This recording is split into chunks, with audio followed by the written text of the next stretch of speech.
আহ্বান জানিয়েছিলেন, জাতিসংঘ তার জায়গা থেকে একটা নিরপেক্ষ তদন্ত করবার চেষ্টা করেছে। পৃথিবীর বহু দেশে জাতিসংঘের অধীনে বিভিন্ন গণহত্যার তদন্ত হয়েছে এবং ব্যক্তি হত্যারও তদন্ত হয়েছে। লিবিয়ার সাবেক প্রধানমন্ত্রী রফিক হারিরির যে তদন্ত, সেটা জাতিসংঘের অধীনে বাস্তবায়িত হয়েছে এবং এর পিছনে যেই খুনি রয়েছে তাদেরকে জাতিসংঘের অধীনে তাদেরকে জনতার সম্মুখে আনা সম্ভব হয়েছে।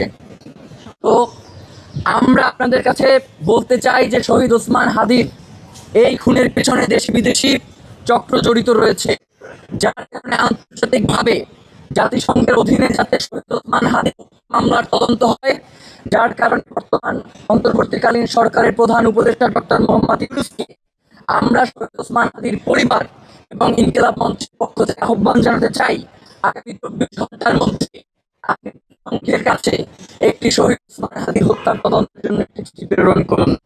প্রিয় ভাইয়েরা, আপনারা জানেন যে গত কয়েকদিন ধরে মিডিয়ার মাধ্যমে আপনারা দেখছেন যে শহীদ ওসমান হাদির পরিবারকে দেওয়া হচ্ছে, শহীদ ওসমান হাদির পরিবারকে দেওয়া হচ্ছে। আপনাদেরকে একটা কথা বলি, শহীদ ওসমান হাদির 14 গোষ্ঠীরেও যদি কিনে ফেলেন আপনারা, শহীদ ওসমান হাদির হত্যার বিচার না করে পারবেন না।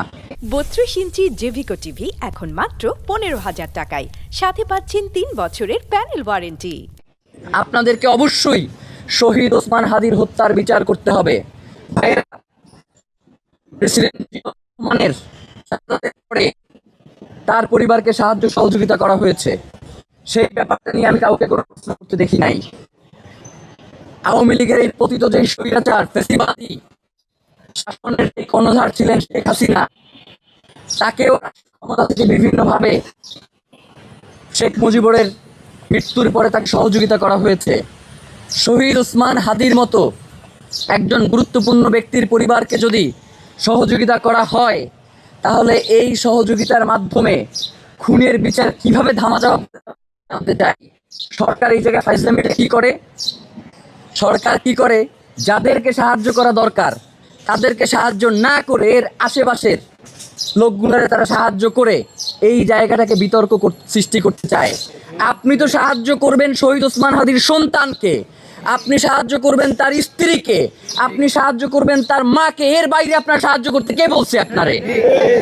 আপনাকে এই ধরনের সিদ্ধান্ত যেইগুলোতে জনবিভ্রান্তি তৈরি হয়, আমরা মনে করছি আপনি এই খুনের বিচারকে আড়াল করবার জন্য এই ধরনের পদক্ষেপগুলো গ্রহণ করছেন।